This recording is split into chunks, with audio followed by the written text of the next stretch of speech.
The morning of October 25th, 1415 broke cold and gray over the fields of northern France, and across a strip of recently plowed farmland, roughly 20,000 armored soldiers waited for the kill. They had every reason to be confident. For weeks, the French army had been shadowing a battered English force across Normandy and Picardy, blocking river crossings, forcing detours, cutting off escape routes. By the night of the 24th, the trap was complete. The English were camped at Maisoncelles, barely 1,000 yards to the south. Behind them, no path to safety. Ahead, the full weight of French military power stretched across the road to Calais. The French nobility had already begun arguing about who would take the most prestigious position in the front line. Not whether they would win, but who would earn the most glory when they did. What stood across from them was, by any reasonable measure, a broken army. Around 6,000 English soldiers. The number is debated by historians, with some sources placing it slightly higher, but all agree the French outnumbered them by at least 3-1. Many of these men were sick. Dysentery had been tearing through the ranks since the siege of Harfleur. Some of the archers had stripped off their lower garments during the march just to keep moving. They had covered roughly 260 miles in 17 days on dwindling rations, through autumn rain that had not stopped for a week. The ground beneath their feet was saturated clay, turned to deep-sucking mud by the downpour, and by the French cavalry exercising their horses through the night. Their king was 28 years old. His name was Henry V of England. He did not call a council of despair. He looked at the field between the two armies, studied the woods that pressed in on both sides, and saw something the French did not. In the next 3 hours, nearly 6,000 of France's armored elite would be dead. The English would lose fewer than 400 men, and a 28-year-old king with a sick, starving army would reshape the political future of two kingdoms. This is how he did it. Henry's campaign had not begun as a disaster. In August of 1415, he had crossed into Normandy with roughly 12,000 men and laid siege to the port city of Harfleur. It should have fallen quickly. Instead, the siege dragged on for 5 weeks, and disease, primarily dysentery, tore through his force. By the time Harfleur surrendered in late September, Henry had lost nearly half his army to illness and casualties. He left a garrison to hold the port and departed on October 8th with approximately 9,000 men.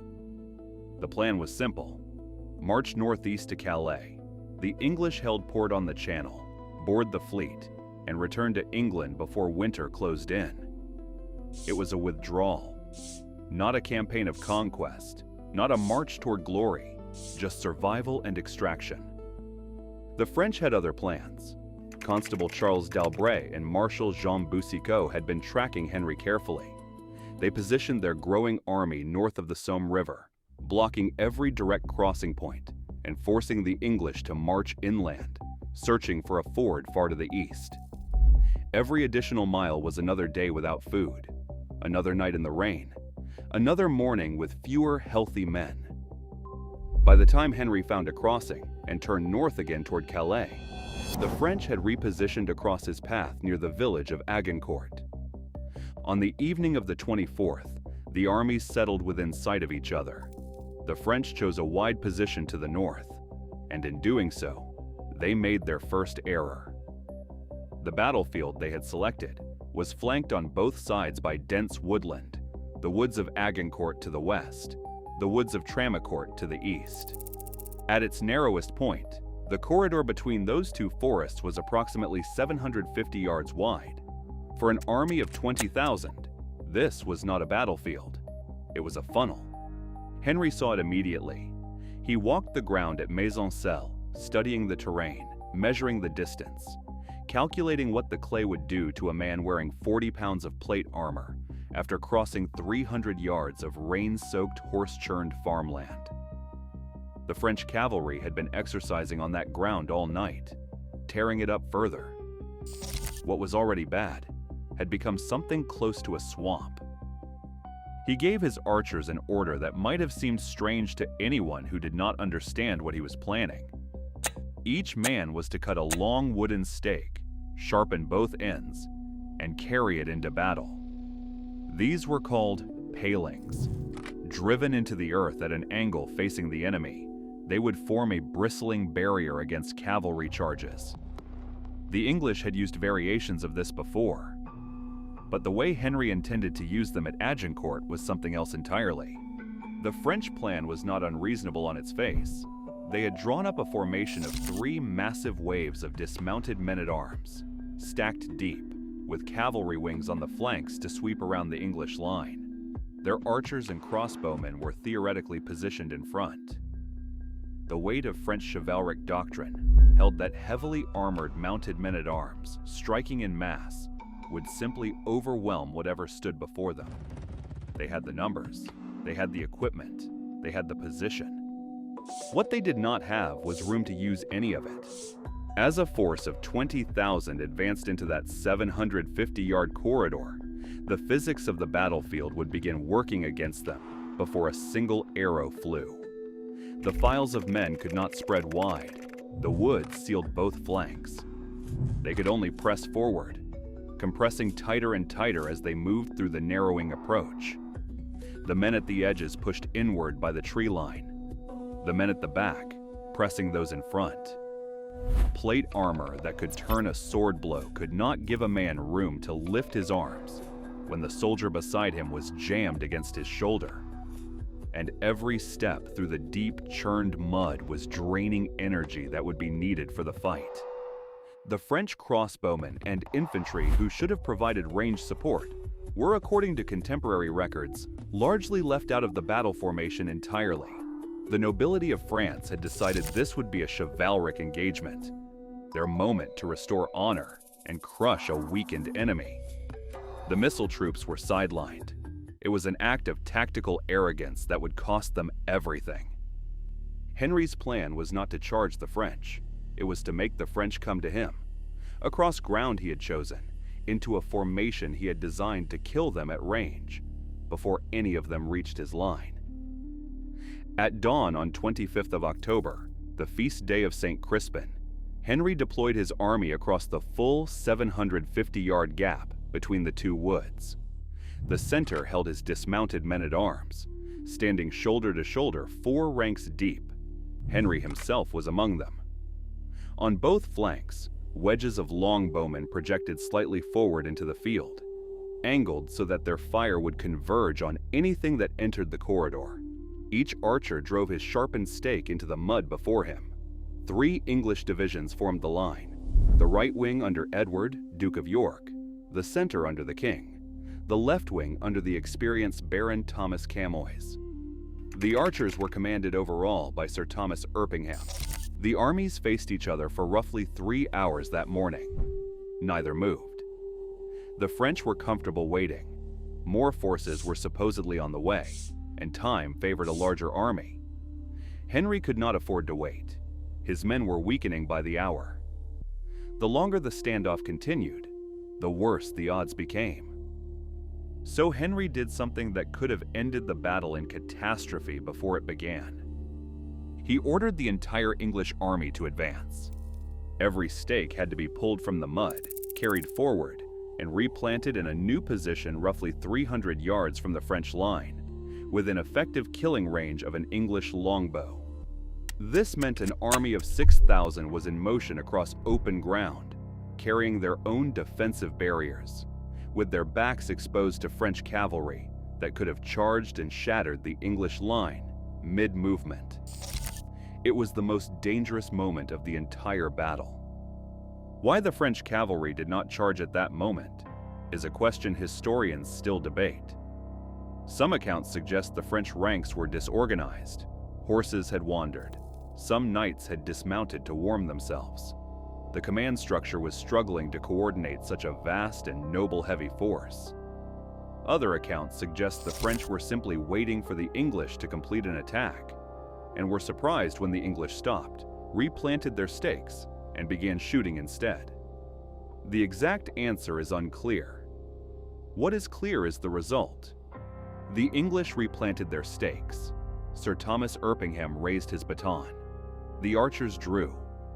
5,000 longbowmen, each capable of releasing 10 to 12 aimed arrows per minute, opened fire across a 300-yard field. Military analysts studying the battle have estimated that during the most intense phases of the arrow storm, the English archers were releasing somewhere between 50,000 and 60,000 projectiles per minute. These were not light bolts. The English longbow drove armor-piercing heads at velocities sufficient to penetrate plate at close range, and at these distances, every shot was close range. What the arrows could not pierce directly, they struck at joints, visors, unprotected horses, and exposed legs. The noise alone would have been extraordinary. The French cavalry finally charged, disorganized, not at full strength. Accounts differ on exactly what triggered the movement. It did not matter. Horses struck by arrows panicked and turned back, colliding with the infantry behind them.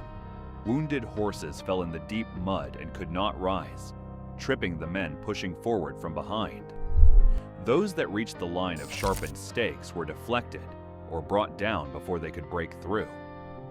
The cavalry charge, the weapon that was supposed to sweep the English flanks, collapsed before it reached the archers. Then came the men-at-arms on foot. Thousands of them, in the finest plate armor France could produce, began their advance across the plowed field. Step by step through the mud that the horses had churned even deeper through the night. The woods on both sides left them nowhere to go but straight ahead. The arrow storm continued overhead and on both sides, converging fire from the English archer wedges on each flank, hammering into the compressed mass as it moved forward. Men fell and could not rise under the weight of their armor and the press of bodies. The French third line, still moving forward, pushed against the second line, which pushed against the first, which was now approaching the English stakes with nowhere to retreat and no room to fight. When the first French wave reached the English line, it was already exhausted. The mud crossing had taken the strength from men who needed it for hand-to-hand combat. The compression had taken away their ability to swing their weapons, and the English archers, lightly equipped and mobile, set down their bows and charged forward with swords, axes, and mallets into the tightly packed, barely mobile mass. Henry's men-at-arms followed from the center. Henry himself was in the fighting. The first French wave collapsed. The second attempted to press forward and met the same corridor, the same mud, the same fire, the same result. The French third line, seeing what had happened, began to withdraw from the field.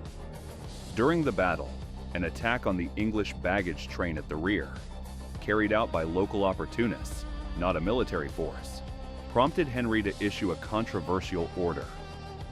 Fearing the prisoners his men had already taken might rearm and attack from behind, while the battle was still unresolved and lacking sufficient guards to secure them, he ordered the killing of many captives. The decision is historically documented. It remains one of the most debated aspects of the battle, and contemporary accounts differ in their interpretation of both the threat and the response. By the time the fighting ended, the narrow corridor between the woods of Agincourt and the woods of Agincourt was filled with the fallen. French dead numbered approximately 6,000. Among them, Constable Charles d'Albret himself, 3 dukes, 8 counts, and dozens of the highest nobles in France. The Marshal, Boucicaut, was captured. Thousands more prisoners, representing some of the most valuable ransoms in European history, were taken.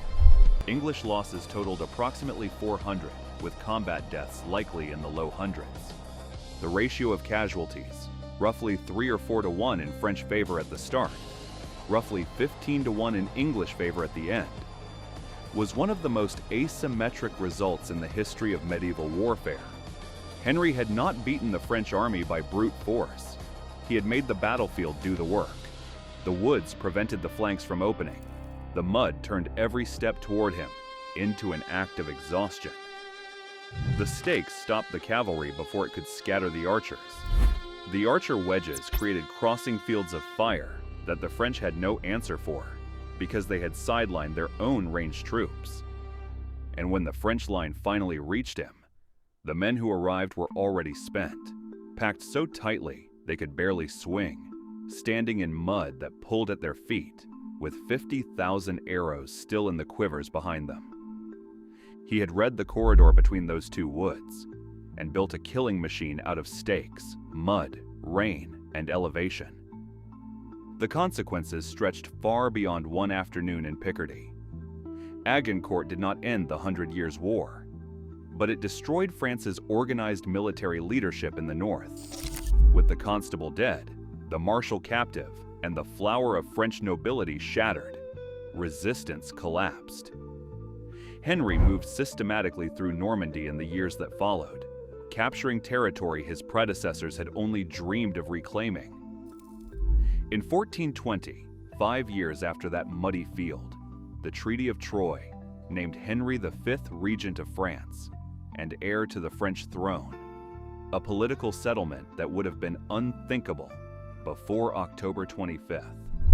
The longbow's role in the victory completed a shift in European warfare that had been building since the English used it decisively at Crécy in 1346 and Poitiers in 1356. After Agincourt, the era of the heavy cavalry charge as the decisive act of battle was effectively finished. Disciplined missile troops, protected by terrain and stakes, had dismantled the finest armored force in France 3 times in less than a century. The mounted knight was not yet extinct, but his dominance was broken. Henry V's reputation was cemented. He would not survive long. He died in 1422, just 7 years after the battle, before he could claim the French crown. But his name carried a weight that outlasted him, partly because of what he had done at Agincourt, and partly because of how he had done it. He had taken exhausted, sick, outnumbered men to a narrow field in Picardy, read the ground in a single night, and forced an enemy 3 times his size to defeat themselves by walking toward him. The French had the numbers. They had the armor. They had blocked every road and controlled every crossing. They had positioned themselves exactly where they wanted to be. What they did not have was the one thing Henry understood better than any of them: the ground itself.